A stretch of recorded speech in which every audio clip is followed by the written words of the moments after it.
Okay, so I'm making this video because my sister recently got a adult coloring book for Christmas, and she used to be really into art a long time ago in high school.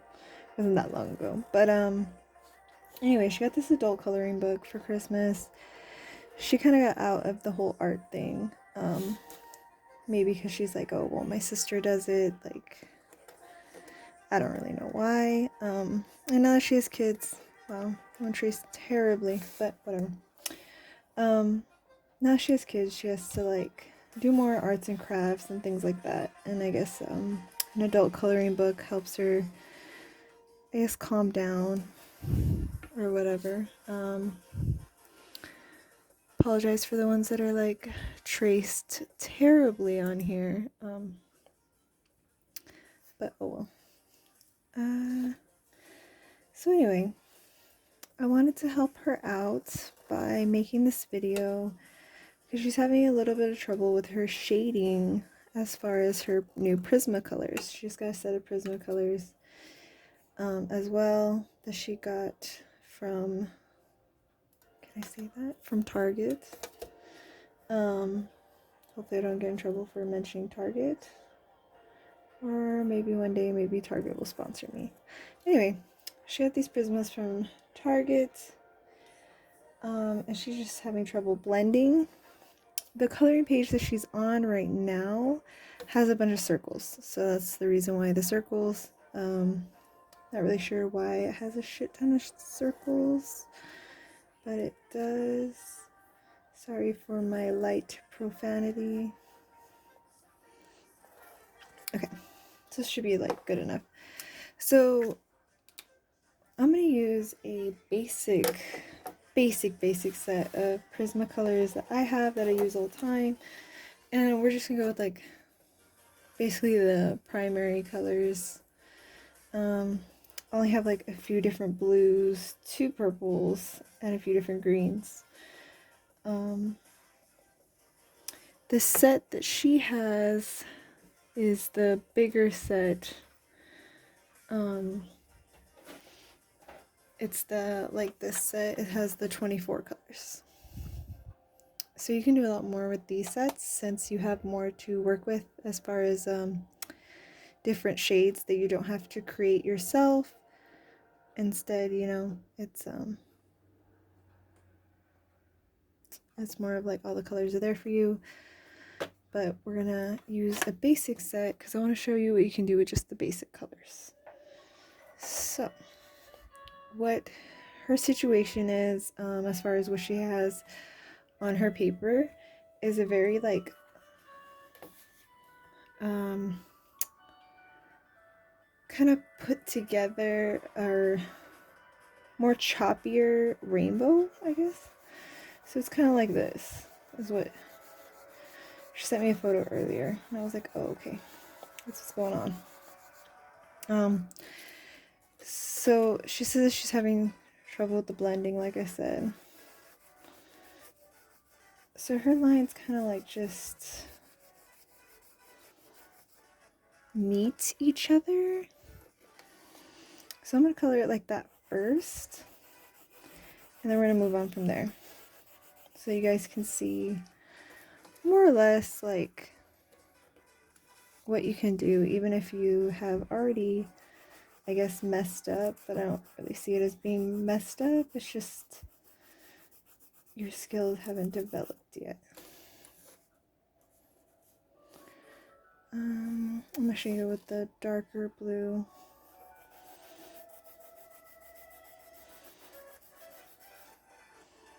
Okay. And the basic purple. So none of these are really meeting. They're kind of just maybe barely overlapping, or they're just kind of like right next to each other. With blending, it's better to start with, I'll just show you. So I'm going to do a little sample over here. So usually you do like a harder pressure, And then you go lighter pressure as you go on. And you can kind of have that relationship between that color and the next color by, if this is, you know, a harder press, you can start going lighter into the other color and they kind of blend better together. So you have a more seamless blend versus it being very cutthroat. And even if you have already done this, that's okay, because if you haven't, you know, you can still work with it. You can still go back on top and do a little bit of this. And this is pressing pretty hard. And I'm going to go a little bit lighter as I meet that line. Go back in with my red. Press a little more firmly this time. And then do that scale of going a little bit lighter as you go out. And even when you overlap, go all the way up here.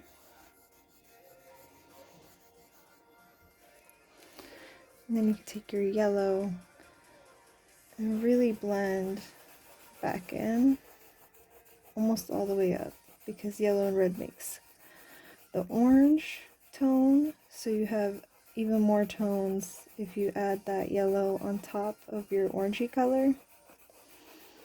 And then it just blends a lot smoother. And if you're worried about this cutthroat line right here, you can always go back with a little bit of orange and very softly touch the page back and forth.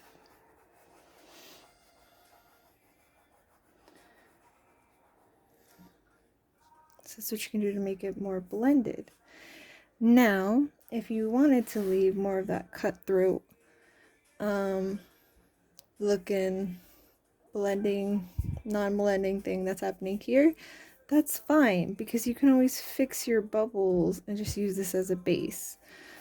So what I would do is the green that I used before, I would use that same green, which is this green right here, and I'm going to follow the edge of this bubble.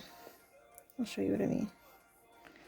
So I'm just going to start lining that edge, pressing pretty hard. Not like crazy hard where you're like breaking the tip of your pencil, but you know, firm pressure. And then you're just going to go lighter outwards.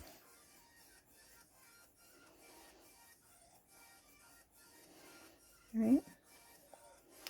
And then right here, think of like the center of a basketball, how basketballs have those little lines going through them. Think of this as the middle line. So you don't want to continue this too much because you're following the edge. So your edge changes over here. So when you hit the middle of your little basketball shape, you start kind of going in the other direction to follow. Still very light pressure.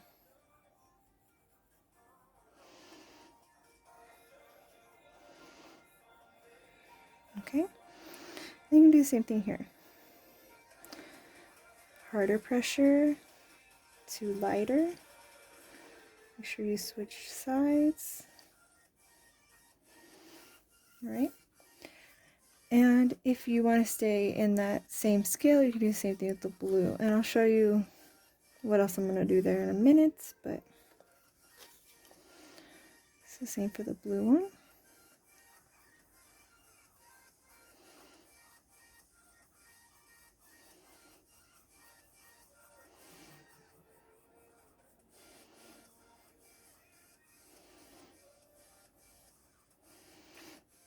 Okay, make sure you follow that edge, because your edge is what really gives it the shape. Right? If you want to go little circles inwards to get that beautiful, like the little point, you can do that to get that little. Let me show you the green one. So if you want to do the edge first, and then you kind of want to go inward, depending on where your light source is, right? Which I didn't really get to in this video, but possibly in the future I'll get into more about light sources and things, but right. So for these, the light source is kind of over here. For this guy, the light source is more directional. And these can easily be changed to be like that as well. You just have to add an extra bit of pigment around the edge and just swirl it all in to kind of make it more bubbled. If you like that bubble look. Right? But wait, there's more. So if you like your little green circle things, a very like good complement to a lighter tone on top could be a little bit of yellow in there, or you could just do white. So I'll show you with the yellow first. Let me sharpen my pencil. If you're wondering what pencil sharpener I use a very basic pencil sharpener.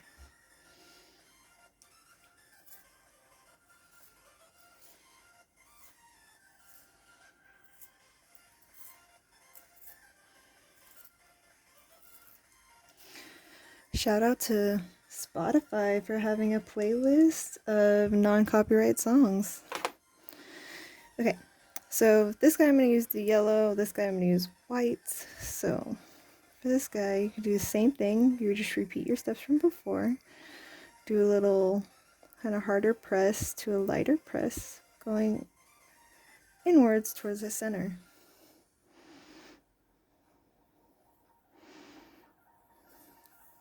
Right? And if you want to use white, kind of start with your highlighted point and work your way backwards. Now if you want to leave more, more of a scale there, you can, but because I know there's gonna be people who are like, why didn't you just leave that white first? But if you've already done that base layer, it kind of messes up that being like a stark white point or a stark like highlight point, unless you have a handy dandy gel pen, and in that case you can kind of just go in and add your highlight on top.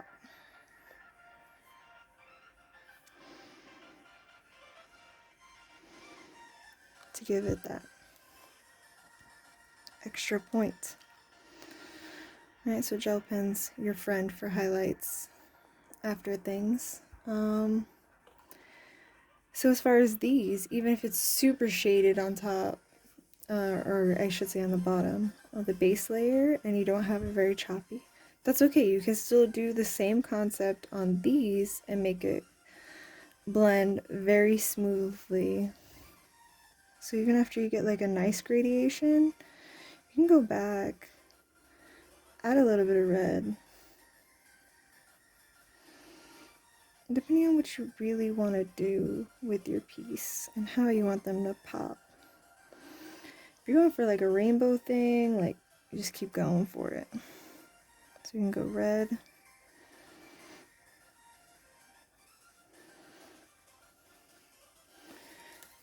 And then instead of doing red all the way around, because we're like more in the yellow points, let's do orange. And orange will complete that circle, right?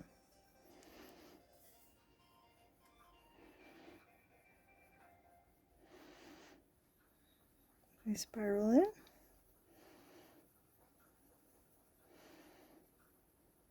Light, light, light pressure as we get inwards. Right? And the same thing. Do a little highlight of yellow again from the center points and go outwards. And it blends so beautifully. It looks like a little sunset in a little bubble. Same thing. You can add your highlight using your gel pen.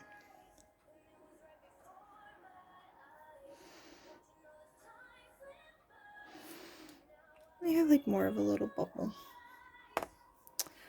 Hopefully this video is helpful to you. If you did like it, give it a like. I just started a Patreon under the same name, mlockart art. So if you want more videos like this in the future, then you could possibly go give a donation. I also sell tons of artwork on my Etsy page, and have all my artwork on Facebook. Pretty much any social media except for Twitter, and that is, wow, that was a terrible @ sign. At Lockhart Art. Thank y'all.